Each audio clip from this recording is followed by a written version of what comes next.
Every month, 2 babies born in central Illinois will later be diagnosed with autism. And just last month, researchers at Vanderbilt University discovered a definitive genetic link to autism. WCIA3's Amber Jenny continues our Sick Kids special report with a look at why early detection is so important.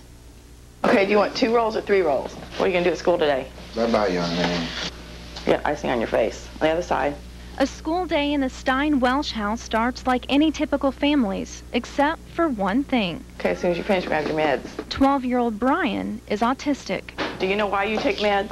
Does it help calm you down? Autism cannot be treated with medication, but some effects of it, like hyperactivity, can be medicated. More importantly, a change in parenting styles is the most effective treatment. It's a learning process for us as parents, I think, to figure out how to tap into our particular child's autism and how to deal with that on a day-to-day basis. Getting to that point can be a battle. Dr. Charles Morton is the only autism specialist in our area. He says early detection is the key to breaking that code. Unfortunately, we lose valuable time in getting these kids diagnosed and treated. Brian wasn't diagnosed as autistic until he entered preschool.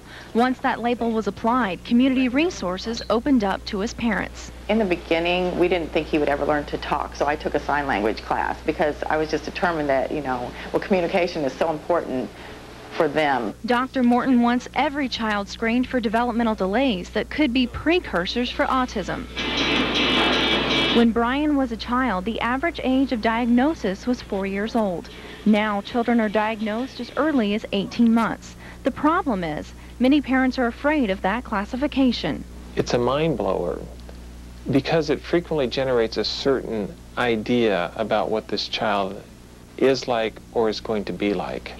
Anita credits her support group with helping her through. She says it's more than emotional support. It's also an information exchange. I think autism is one of the loneliest conditions that you can face. Everybody who's got a child with autism feels sunk. They feel like there's nobody else out there who really understands what they're going through. Autism is not a death sentence. It's almost like having to learn a different culture. If you know your child is from a different culture, then you learn to adapt to that culture. The next step is to educate the rest of the community to that culture. With Andel reporting, I'm Amber Jenny, WCIA3 News at 5. And tomorrow on the WCIA3 Morning Show, Dr. Morton will talk about a new autism project partnering families, doctors, schools, and community resources. That's just after 7 a.m.